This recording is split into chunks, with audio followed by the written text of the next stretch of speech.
All right, 1 minute.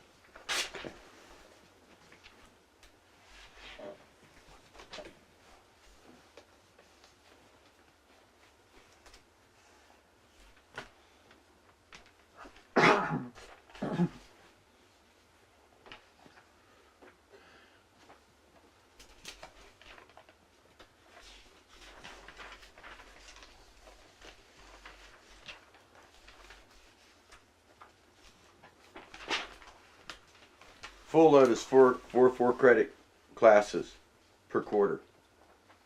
At 16 units. Right? And? It is. It is. That's why I designed it this way. So we're meeting, at the very beginning, we're meeting the criteria for the full number of credits per quarter. Right. Hello everybody, welcome to Lecture 7 for Hebrew, Introduction to Hebrew 101. And, once again I apologize for the lack of good multimedia presentation. And we were supposed to have had our fiber optics up and going over at our other building by the time we started this quarter. It didn't work out that way.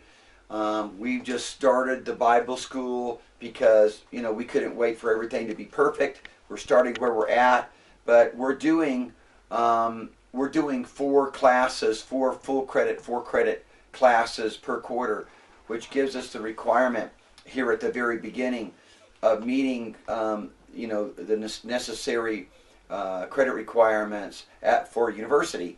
And as time goes on, we're going to make this better. Next quarter, it looks like for certain, and even maybe by the next time I do a lecture here in Oregon, at the school here in Oregon, that we'll actually have everything up and going properly even at the end of this quarter.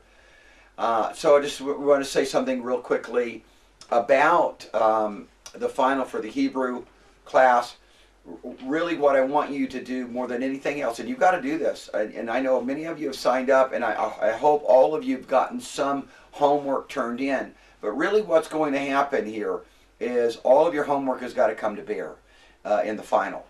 And what we're going to require you to be able to do is we're going to require you to be able to sing or recite the first 3 verses of Psalms 136. And so what you have to then do is you have to also turn in the transliteration of Psalms 136, chapter 136, verses 1 through 3. And having done that, you will have fulfilled the requirements. So somebody said, well, I'm over here in England, or I'm over here in Africa. What do I do? You all have a computer, and you all have some kind of a cell phone. Just send me a text voice message, or send me a email voice message. And so you get to do this, unlike many of us who had to do these things and recite these things and say these things in front of a whole class. You get to do it in the privacy of your own little wherever, your living room, bedroom, wherever. And so, but you have to do it. If you do not do this, if you do not turn this in, then you don't get a credit for this class. We're not going to fail you, we're just going to give you an exempt status. And exempt status means that you're not taking these courses for credit.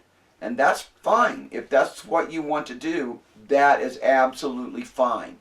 I encourage all of you, and especially if you want to have some kind of role in ministry, that you want to have a legitimate Bible school degree.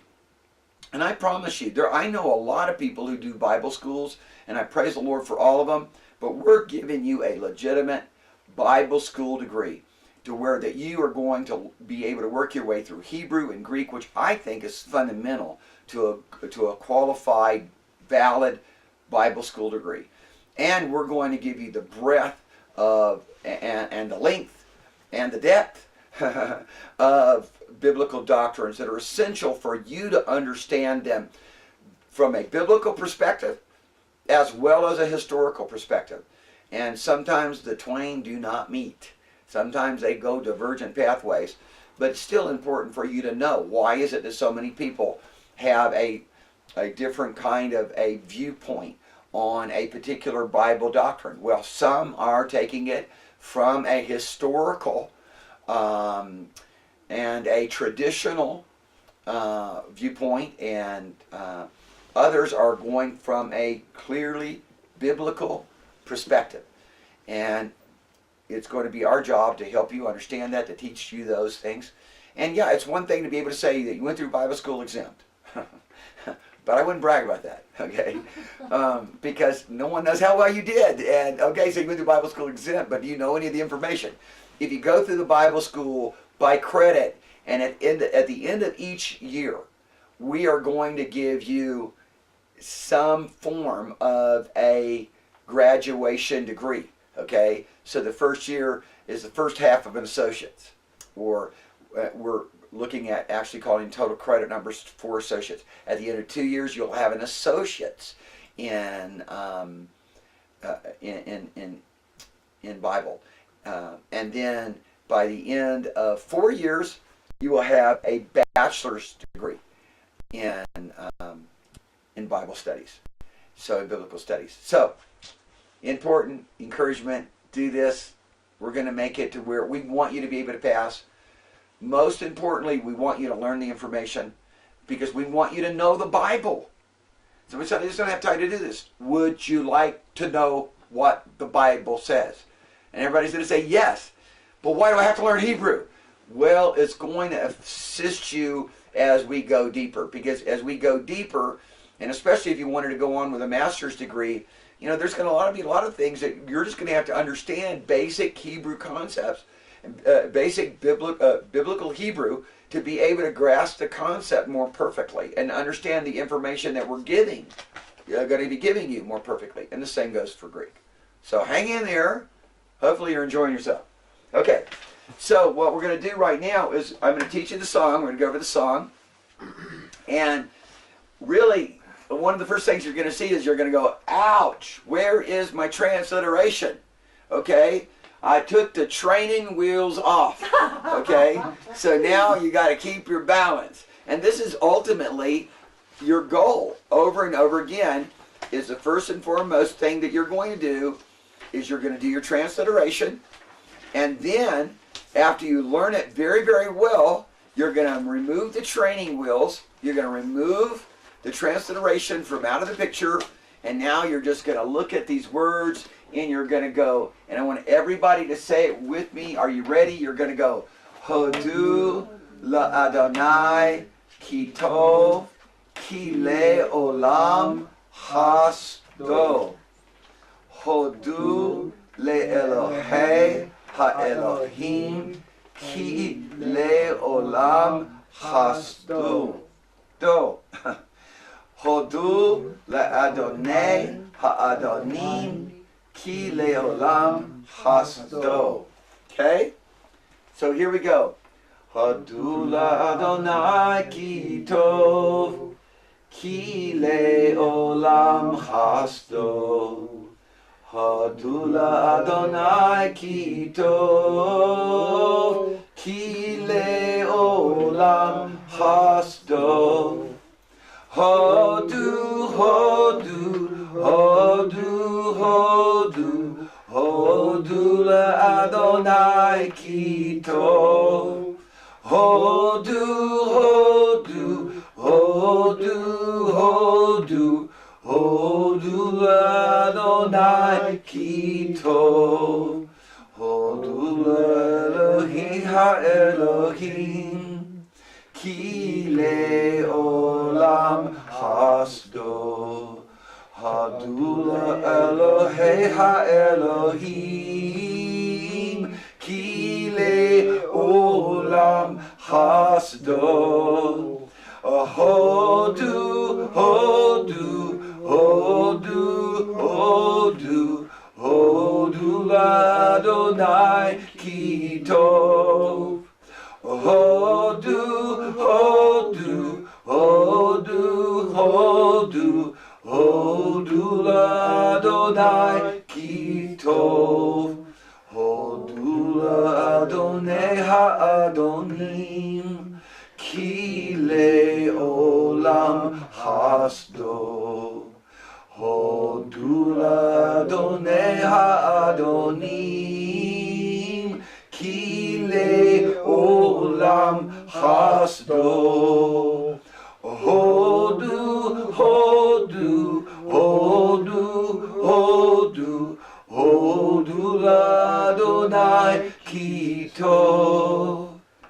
Hodu, hodu, hodu, hodu, hodu l'Adonai ki tov. Very good. Okay, do you want to do it one more time? Yes. Everybody want to do it one more time? Yes. Okay, let's just try it one more time. And then, of course, you can look at this video over and over again. You can go and listen to different people sing it. And you should be able to get it, okay? Here we go.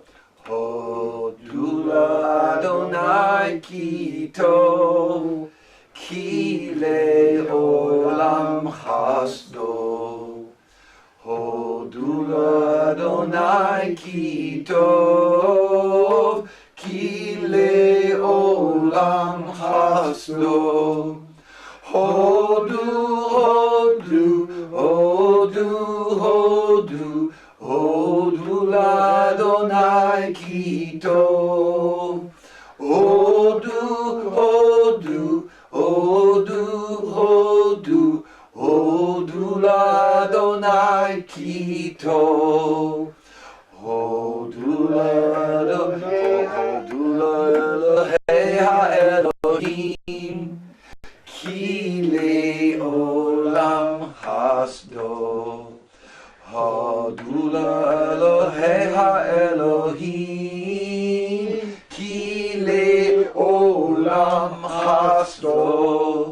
Hodu, hodu, hodu, hodu, hodu l'Adonai ki tov.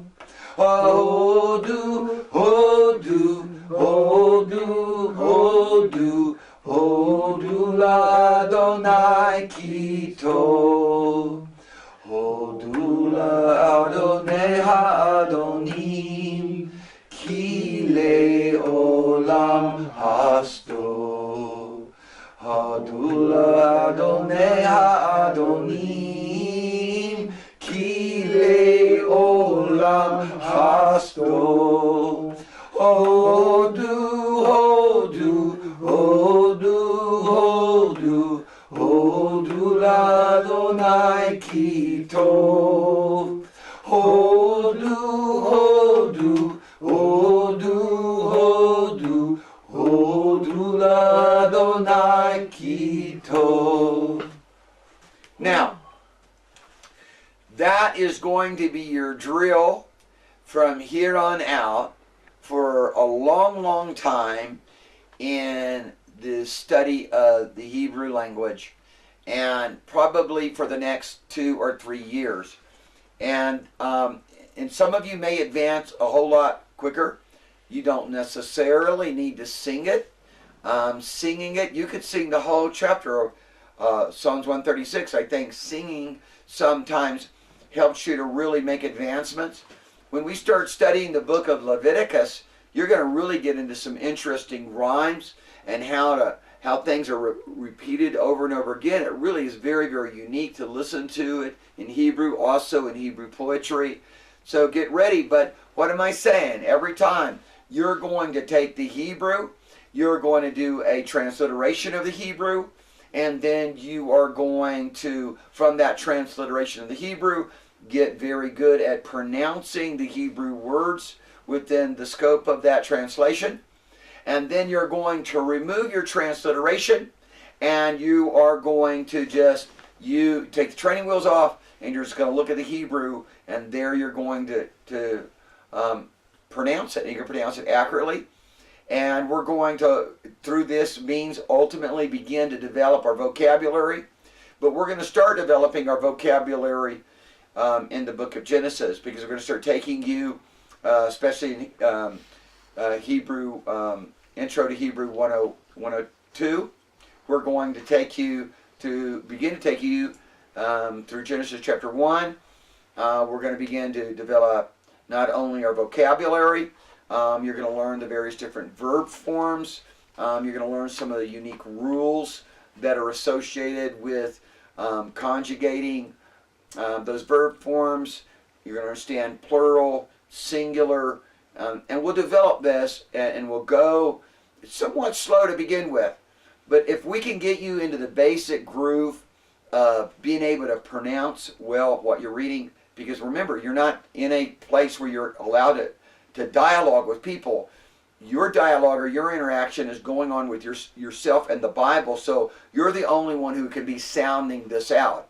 And you're going to become familiar with words the more you do this. And then you're going to understand the mechanics of how those words are formed, the prefixes, the suffixes, the types of conjugations, how you change certain verb tense, verb meaning, nifil, hofil, hithfil, puel, and the call, which is the basic stem form. Things you don't need to know right now, but it's going to be coming down the road later, coming at you. And we're not going to it's not going to be coming at you like a freight train. We're going to go slow. We're going to go slow enough so everybody can jump on without endangering themselves. And so what I want to be able to do is I want to be able to introduce you now here at Lecture 7 to the first chapter of Genesis. So this is kind of now making you to pick up some steam here. Bottom line of it is you just passed the test. You just passed the final for Hebrew 101. And I'm going to remind you what you got to turn into me. And I hope that you're turning in all of the homework. If you're not turning in all the homework, then make sure you get all of this turned in, because we have a secretary who is handling each person's file. And what she will ultimately do is she will tell me whether you turned in anything, and especially the final, and then we will then decide whether you are exempt or whether you're taking credit for this, getting this as credit. And some of you may, let me say this, some of you may want to just do exempt this year, take your first year as an exempt, and then start all over again next year at year number 1 and take it for credit. But I mean, you're losing a year there, but and then there may be some classes that you feel like, I can keep up with this class, so I'm not going to take it exempt. I'm going to go take it for credit. And then you can come back and make that up in a year in the future, because like for this year we're doing only year 1, right? Because we only have year 1 students. Next year we'll be doing year 1 and year 2, because we'll have year 2 students. That'll be you guys that are taking it for credit. Then the year after that we'll have year 1, year 2, year 3 classes going on. Then the year after that we'll have year 1, year 2, year 3, year 4 classes all going on simultaneously. So if you miss any of these classes, and you've had to take, for example, Hebrew exempt, and then some of you just had to take Greek exempt, which is not going to start till next year, you can always come back and pick it up later. Okay? So one of the first things I want to point out to you about what I have here is this is the way that, number 1, the verse of Scripture and the characters are going to appear in the Hebrew Bible, and the Hebrew Bible, which we call the BHS. And I should put a link on our website for everybody to know this. There is a book that you can buy, a Bible that you can buy, and it's called the BHS Transcript. And I don't mind you having that, but you cannot become overly dependent upon it. And what is the BHS transcript? It is, I gave you an example of it last week. The alternative transliteration that I showed. And what it does is it gives you the transliteration for every single word, in every single verse, in every single chapter, and in every single book of the Hebrew Bible.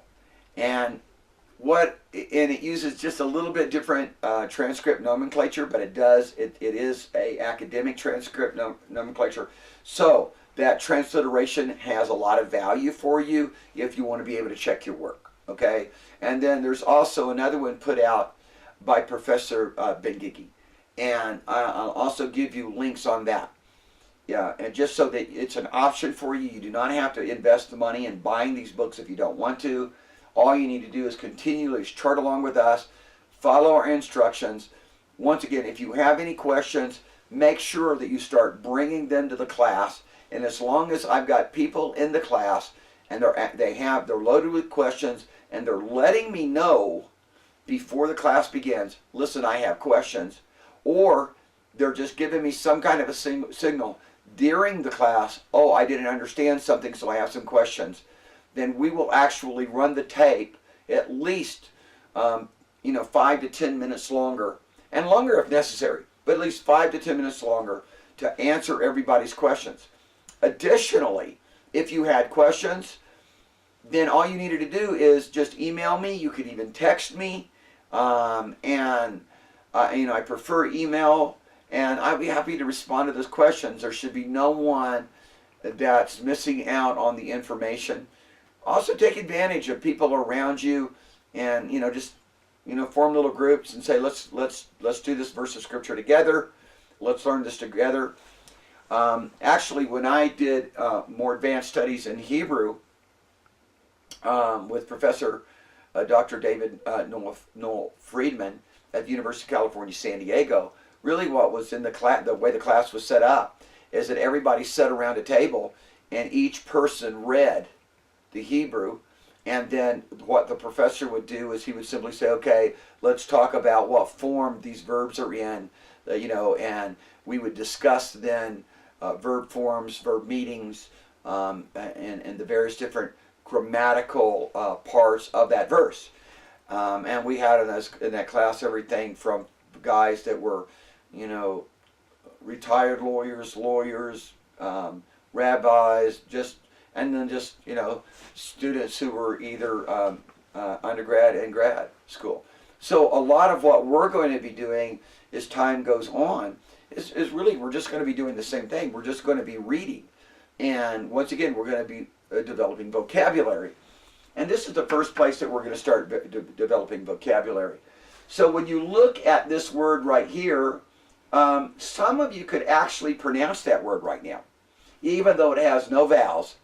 And once again, that is the way that the Bible was originally written once this particular Aramaic script, or Hebrew script, block script is what we call it. That's the way, once it was formed and being used, and it was in usage, then that's the way the whole of the Bible was written. And as I showed you last time, there was not even any breaks in the words. So, you really developed a skill there. And of course, now we have the breaks in the word. So if you look at that, of course, the first thing that you're going to do with this is you're probably going to say, because it has no dagesh, you're going to make a transliteration of a V, R, silent. Then you're going to have, you got a choice. You're going, my goodness, what is this? Is this a scene or a sheen? Okay.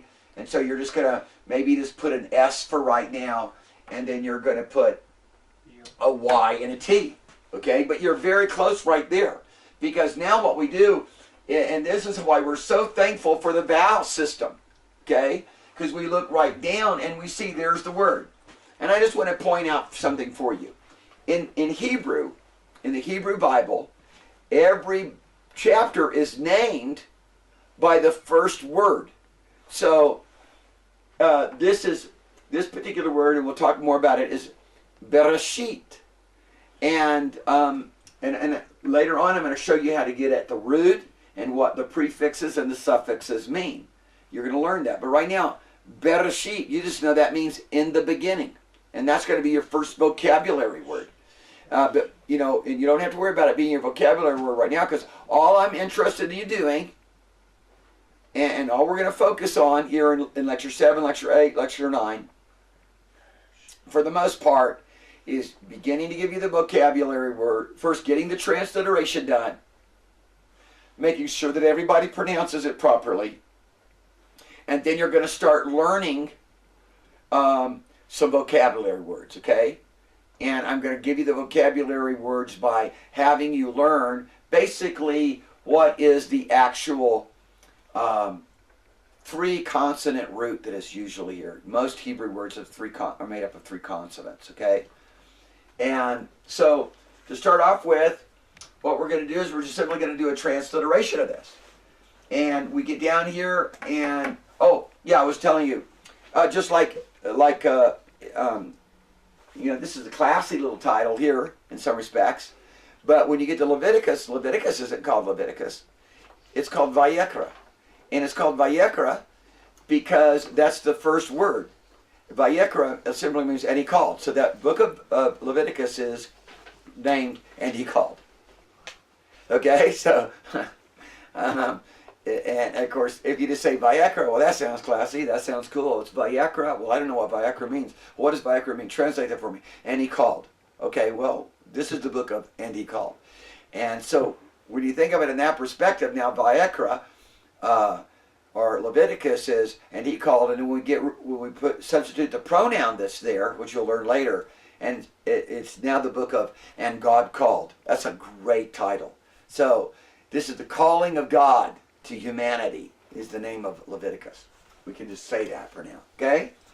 So here we go. Let's take the first word, Bereshit, okay?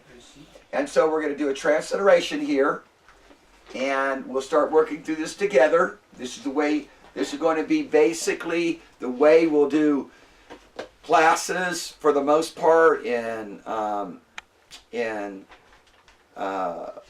Hebrew 102 and Hebrew 103. I'm going to take you by the hand. I'm going to walk you through and make sure that everybody understands. So the transliteration is what? B. And then what do we have here? What kind of schwa is this? This is a vocal schwa.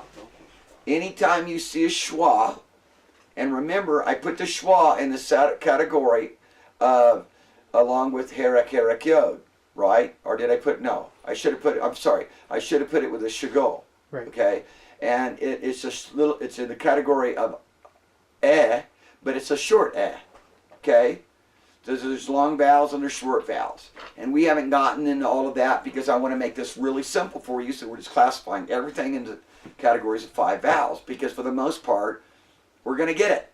Many of us have a problem even hearing many times the difference between a long vowel and a short vowel, okay? We need a better hearing aid or whatever. But nonetheless, this is a vocal schwa. Very important for you to remember that. And so you get a be. Hear that? Not a ba, but a be. You will see that vocal schwa over and over again. Let's see how many times we see it right here in this verse, right here. Okay, with the vav and a schwa, ve. Okay, very common. The schwa at the beginning of a word is one of the most important points for the schwa. If the schwa is not at the beginning of the word, it's going to be silent. Okay, it's not on the first consonant. By and large, it's going to be silent. There's only one other reason for it not to be silent, and that is if you have 2 schwas inside of the word. Okay, so, and I pointed that out to you before. We'll have different instances in which it comes up. So you're going to get a whole lot of redundancy, a whole lot of repetition. That's what we want. That's the best teacher within the framework of a language. Okay, so we have. This is going to be our transliteration to start off with, and the first syllable is going to be what? Okay? Tell me what it is. Everybody should say, it is a B, and let's just go ahead and put E there, okay? Be. And, are you with me? And the next one is going to be what? An R, right? Come on, everybody say it with me. So let's put a little hyphen there. And our next vowel is going to be a resh and a sere, right? Yes. So basically it's the same thing, right? We're doing like an EH, but right? But for simplicity's sake, because we kind of learned what that sound is, okay? And if you want to, just go ahead and put like an H down here like that, so you can kind of remember that it's that, right? That's how we're doing it, right? Right? That's how we're doing our is an EH, remember? Yeah. So, if you need to, you can kind of remember it like that if you're having problems, okay? So, be, And then we have the aleph, and the aleph is silent. Now, there is a way to remember the aleph being silent. And if I'm not mistaken, it's a super A. It means it goes up top so that you can work your way back. I'll have to look at that to recall. I haven't looked at it for a while, okay? So you just forgive me. And we'll come back to it. Because you want to be able to look at this, and you want to be able to go, oh, I know what this looks like. So I can work my way backwards, right?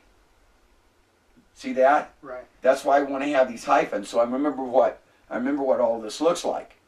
Right? Are you with me? Yes. So we can look at that, go be, and then re, and then, so then we would have to know, we would have to basically remember that it's a little bit difficult, right? Right. So it's not telling you all the information in the transliteration to remember that particular is a schwa, and that particular is a sarah. So that's where the breakdown comes. Make sense? Yes. So you still got to learn your spelling words. So the next vowel, the next syllable is what? Sheen. So it's sh. And what is the vowel? Herrick Yod. It is a herrick yod. That is correct. It's not just a herrick, right? How do you know? Because if there's got to be a consonant and a vowel. If it was just a herrick, then we would have a consonant. The yod would be up there as a consonant. If it was just a herrick, we would have a vowel underneath that yod. Okay? So, what am I saying? If it was spelled something, let's just do it like this. If it was spelled something like this.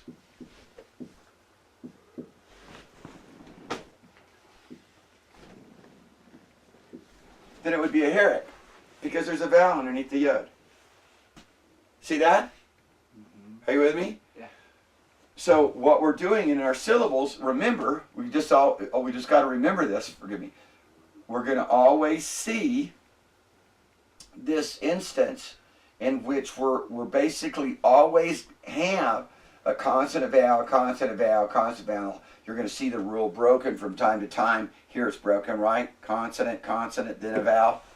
You with me? It's going to be broken from time to time, but by and large, it's consonant vowel, consonant vowel, consonant vowel. Okay? Hopefully you understood that.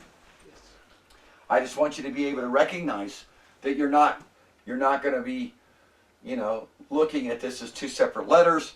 This is going to be that herrick yod, which is the key sound, right? Yes. The E sound.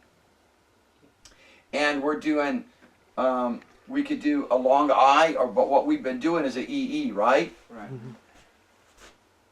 And I think you can either do it like that, or you could actually, if you wanted to, you could actually go like this. But you just need to remember what you're looking at. And then the last one is what? T, right? Top. T for a top, correct? Correct. Right? Right. And there's no vowel at the end of it, so here it is. Be. So let's say it together. Be, ra, sheet. Bereshit. Say Bereshit. Bereshit. In the beginning. And one of the things I just want to go ahead and show you right now, see it as you're transliterating, and we're just going to keep it. We're going to keep it this way for you. Is just to point out some things, not too much to get you too overwhelmed, but that first, the bait and the schwa, that is your prefix that means in. Okay? And so to start off with, I'm not going to give you the rest of it, but that's broken out, so just going to hyphenate it. Okay, we're going to break it out like this then. Okay? And now what we have is we have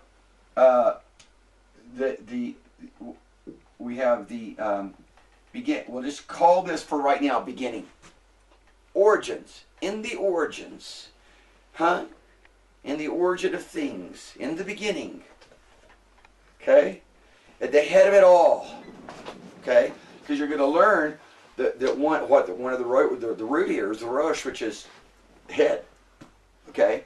But I'm not holding you responsible for that. I just want to point out that in Hebrew, and I'm going to say it over and over again with a lot of repetition, I'm going to point out to you to start with suffixes, then I'm going to help you understand, I'm going to point out to you prefixes, then I'm going to help you to start understanding suffixes.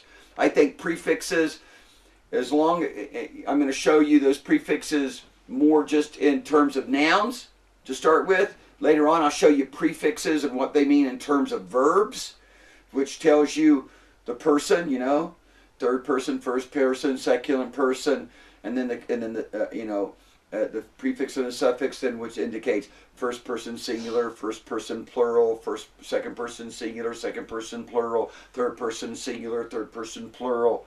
We'll get into all of that. And I want to make it to where that you're recognizing the word instead of always having to do something that we call parsing the word. Will you ultimately be responsible for parsing the word? Yeah, in the second year. In the second year, we'll start getting you into parsing words. And I think, I hope that everybody can appreciate this. I don't know how many people that are teachers are watching this and scratching your head about it, because I know it isn't in many ways classical. I know I'm departing from almost every book out there that teaches Hebrew, Introduction to Hebrew. I'm just using we're experimenting here. We're using a model that we think will work, that will ease everybody into it, and I'm making sure that it passes the evaluation test by my wife. And if she likes it, then we're good. And if she doesn't like it, then I'm backing up. Okay? So if you want to understand who's really reviewing this, where's my peer review for this teaching method? Her name is Ann Spitzbergen. You can contact her by way of the Abiding Place Ministry. Okay, so let's go after this next word. And this next word is a very easy vocabulary word. It's a word that you want to know. It's a word that is very important to you. And it is a word that you're going to visit again and again and again and again in the Bible. Okay? And we're going to spell this word out here. We're going to do a transliteration of it. And one of the things that I want you to practice doing is I want you to practice doing exactly what I'm doing right now. Okay? I want you to practice just writing it out. You want to get comfortable with it. You're never going to get comfortable with it until you just do it. Okay? So just write out the Hebrew word. Okay? Is everybody saying yes? Yes. Okay. You write out the Hebrew word. And then right underneath that, somebody goes, oh no, he's taking us up another level. Yes, I am taking you up another level. And we're going to keep inching you up. And we're going to get you right into the full-blown swing of things without you hardly knowing it. So now we're going to do this. We're going to do this transliteration, and we're going to go. What is the first consonant? B. What is the first vowel? Gamas. A. Ah. What is the next consonant? Resh. R. Okay. What is the next vowel? Gamas. A. And then the final is Aleph. It's silent, right? We'll just do a superscript up there, like that. And it is simply pronounced bara. Bara. Say bara. Bara. Simple. Bara. What does it mean? Create. Create. Bara. Create. In this instance, we've got a past tense. It's created. In the beginning, created God. Bara. Bara. Just like in Spanish. No, don't have to do any gurgling, no gargling, no pirate talking, but okay, bara, okay. No Blackbeard around here. Okay? Bara, create. In the beginning, create God. So we're going to see that what's going to happen is we're going to get adjectives before nouns. Oh no, just like Spanish. Okay? You with me? Yeah. First vocabulary word. I'm going to say it's your second vocabulary word. Your first vocabulary word is the is the prefix that I pointed out. Okay? The bait, which means in. Okay? You've got to get that. It's going to occur over and over and over and over and over and over again. Okay. Do we have enough time to get in another word over here? 7 minutes. Good. So we'll take the next word. And of course, you're familiar with this word. Yes, yay! Okay? So this is not a monster. This is a familiar word. It's not a scary thing. Here we go. We can sing this word. Yes, we can. Maybe some of you didn't even know what it meant. I'm sure that everybody finally figured out, look, why should I be singing something? I don't even know what I'm singing. Okay? So here we go. Once again, I want you to be able to write it out like this and make sure that you're accounting for all of the vowels. Okay? No cantillation marks necessary. And what we have is a familiar word. We just sang the familiar word. It's Elohim. But even though you know the word, this means God, this is the plural form God, you don't know that it's the plural form God or why it's the plural form God. I'm going to teach you that later. Okay? All you know is that's God. Yes. I don't really understand whether it's singular. I don't understand if it's plural. I don't understand why it looks that way. I don't understand why we're saying Elohe one time for God, and the next time I'm saying Elohim for God, and sometimes we're saying El for God. But later on, you're going to learn it. You're going to go, wow, there's 3 words for God. El, Elohe, Elohim. There's more. Eloheinu, okay? And we can go on. But later on, and I'm going to use nouns like that to help you understand, the various different forms of the word, whether it's a plural form, a singular form, a second person form, what the prefix, suffixes mean that are attached with it. Use something that is very familiar so that you can then always go back and go, oh, I remember El, Elohe, Eloheinu, Elohim, and then I can relate that to other words in other nouns that have a similar, are going to have a similar conjugation. Just like I said with the song that you just learned in Psalms 136, don't ever forget it, because you can take that song and recall every sound of your vowel. That's why you learned it. Isn't that helpful? Yes. Yes. Rather than sitting there, I'm trying to memorize these vowels. The Herrick and the Herrick yod. I don't know what the yod's up there for, but but you're just, and there's, everything is so strange.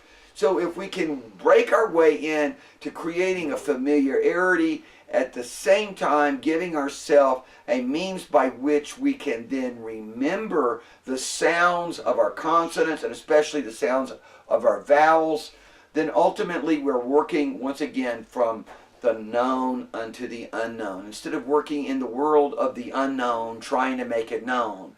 That is a nightmare, you linguist.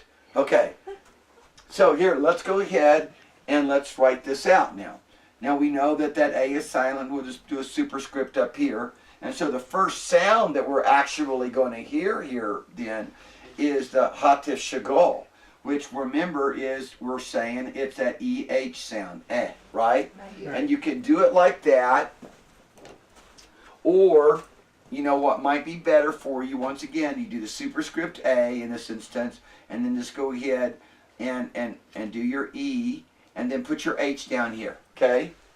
And then, then go E, and then the next letter that you're hearing is what? Wait. Lamed, which is an L, okay? And then the next sound you're hearing is what?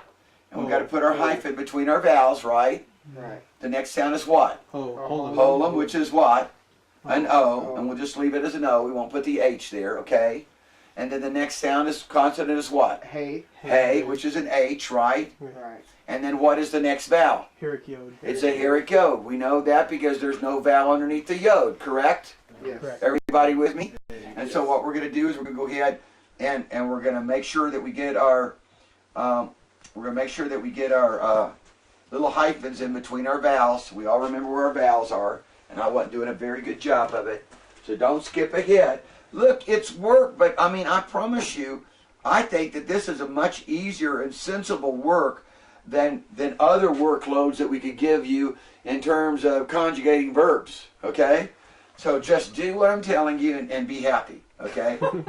Okay, and then the last letter is what? Final form. Final form of an M, so it's an M. So let's look at that then.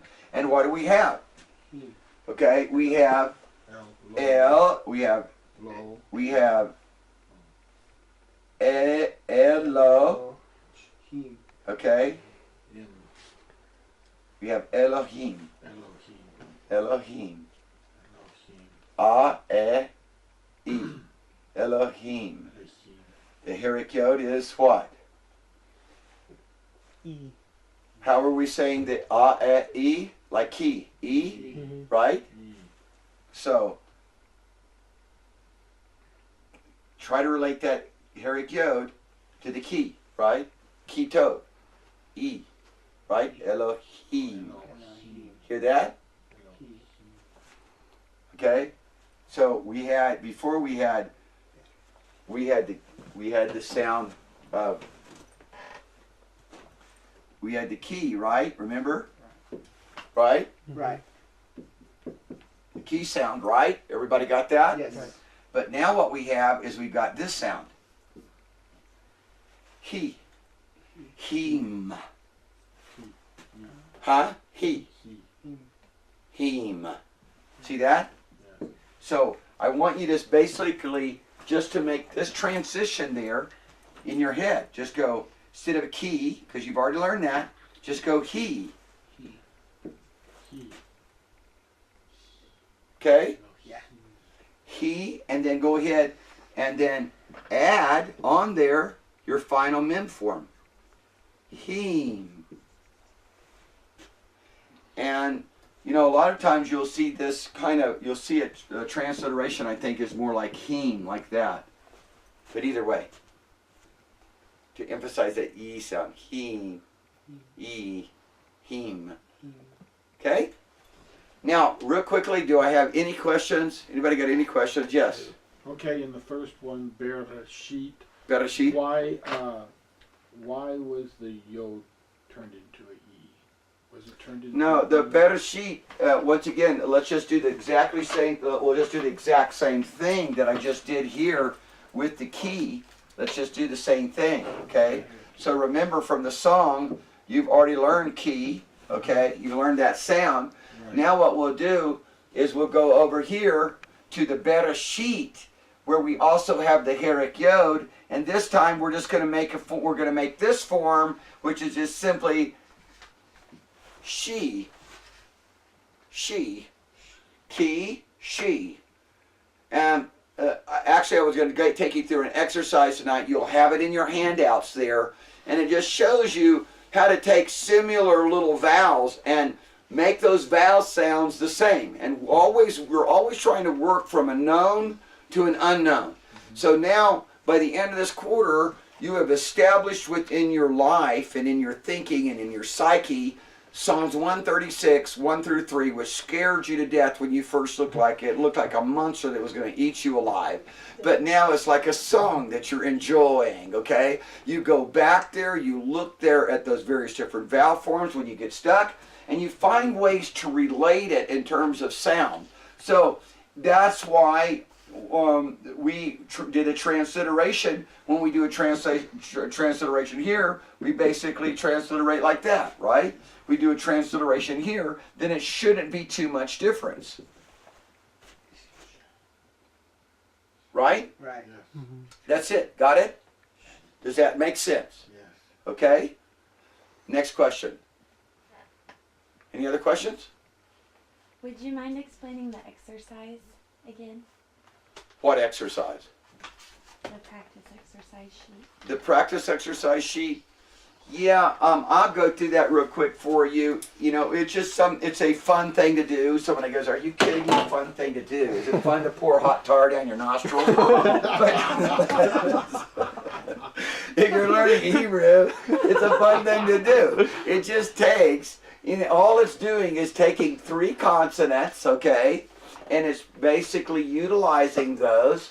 2 consonants with a vowel, and it's utilizing those so you can learn how to pronounce those vowels in just a drill form. And what I will do for you is I'm just going to let you just play around with that. And then next week, what I will do is I'm going to give you a transliteration for that in a proper sound. So one of the things that you can do, this is extra. You don't have to do it. If you haven't turned any homework in and you're feeling like you got a queasy stomach, feeling like, oh no, I've got to review all of the lectures so I can hear what I was supposed to do for a homework. If you just do this and turn it in, I'll count that as all your homework. Because that means that you know what I wanted to teach you through all of that homework, okay? One of the things I wanted to teach you is I wanted to teach you to make sure that you knew how to do the entire Aleph Beit. You better know how to do the Aleph Beit. In fact, you know what you got to do? In fact, I just talked myself into this. You not only need to sing the song for me, but you've got to also do the Aleph Beit. Okay? Aleph Beit Gimel Dalet Hey Vav Zay Chet Te Yod Cha. And just send that to me as a once again as a text message, vocal text message. So I told you, write those out 20 to 30 times a day until you got it. You have to do that. Some of this is an honor system, and I want you to say, yes, check, I've done that, okay? And I told you to do basically the same thing with the vowels until you got them, okay? And I expect that everybody ought to be able to know the names of the vowels. And so maybe some of you have some catch up to do. Get that done. Be able to do the Aleph Beit. Know the names of all of the vowels. Know their names. Not just their sound. Their names. I want you to be able to say Pata, Gametz, Shagol, okay? And understand, that's my AH sound. I want you to be able to walk through the whole thing. Sere Yod, Hatef Shagol. That's my eh sound. Eh. And so on. Just knowing that, because if you don't know that, you don't have the basis of Intro to Hebrew. You can't move forward. And of course, if you've done that, then let me just say this. If you can do this transliteration, and you're telling me when you do this translation, listen, Pastor, I want you to know, and maybe you don't go to church at the Abiding Place, so you just say, hey you, I want you to know, I can say my Aleph Beit. I know all of the names for the vowels, and do a transliteration of this worksheet. Just do a transliteration of the worksheet. And in the transliteration, then you know how to pronounce all of them. Okay? Then, and send that to me sometime this week. Send that to me. Please, do this. I don't know how I can emphasize this more. Then, that's got you covered right there. If you didn't turn in any of your homework, that's got you covered for all of your homework. But I'm not going to give you that kind of slack next quarter. Okay? And once again, as I said, I will give you the actual transliteration for this extra work. I'll give that to you next week. Okay, any other questions? Love all of you guys. See you next time.